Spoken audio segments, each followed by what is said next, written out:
After openly challenging Trump to war, the Iranian government is now preparing for a wide range of scenarios, from limited strikes to a broader regional confrontation. Khamenei is reportedly worried the U.S. could try to break the regime's hold on power through airstrikes, using military pressure to trigger political shockwaves. Iran's leadership also fears Washington may try to restart the protests that recently led to thousands of deaths, treating street unrest as a second front. Khamenei is allegedly concerned that any strikes could push enraged Iranians back onto the streets, creating a surge that security forces might struggle to contain. The Jerusalem Post reported on February 2 that Iran has been debating the fallout of potential U.S. strikes, suggesting the leadership sees domestic instability as a central risk. The report said Iranian leaders have held high-level meetings to brief Khamenei on public sentiment, indicating Tehran is closely tracking mood and momentum. According to the Jerusalem Post, Iran has concluded fear is no longer a reliable deterrent to stop protests, implying repression may not work the way it once did.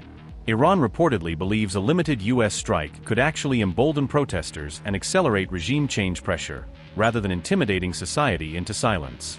A Reuters report said Iran strongly believes there was a foreign hand behind the violent protests, reinforcing Tehran's long-running claim of outside orchestration. One Iranian official told Reuters that any attack combined with renewed protests could lead to collapse, tying battlefield escalation directly to internal survival fears.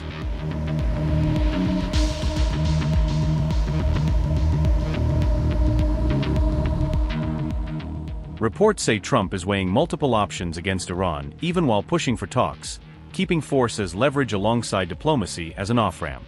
Reuters reported that one option includes striking key targets in a way designed to instigate more protests inside Iran, suggesting Washington is considering pressure that blends military and political effects.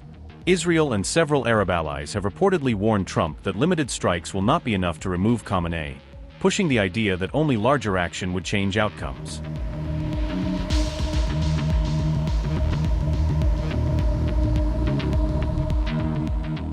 Former Iranian President Hassan Rouhani has reportedly warned the Khamenei-led system to make changes, signaling criticism from within the establishment camp. Rouhani told The Telegraph that Iranians' demands must be met or the problems will persist, arguing that security-only solutions will fail over time.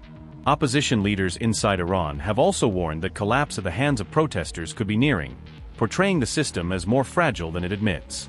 The Jerusalem Post reported former Prime Minister Mir Hossein Mousavi sent a message to Khamenei saying the game is over, a stark statement meant to underline finality. Former Iran President Hassan Rouhani said, and I quote, "People have demands and we must respond to them with a major reform, not a minor reform. If you make minor changes, God forbid, we might face problems again in 2 or 3 months, or even in 10 days." End quote. Former Iran Prime Minister Mousavi said, and I quote, "The river of warm blood that was spilled on the cold month of January will not stop boiling until it changes the course of history. In what language should people say they do not want this system and do not believe your lies? Enough is enough. The game is over." Iran's former parliament speaker said, and I quote, "Iran's current situation is a direct result of destructive domestic and international interventions and policies. The costly and fruitless nuclear project and the heavy consequences of sanctions over the past 2 decades on the country and people were examples of failed policies.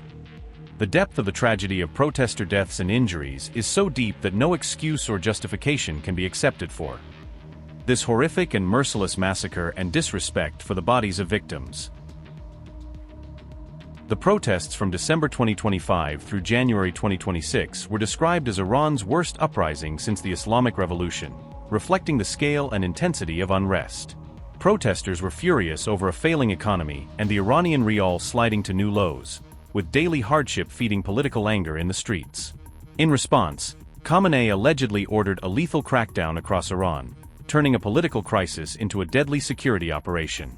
While death toll figures vary widely, reports say thousands were killed and hundreds were wounded, leaving long-term trauma and unresolved grievances. Iran has blamed armed terrorists allegedly linked to the US and Israel for deaths during the protests, using the claim to shift responsibility and justify force.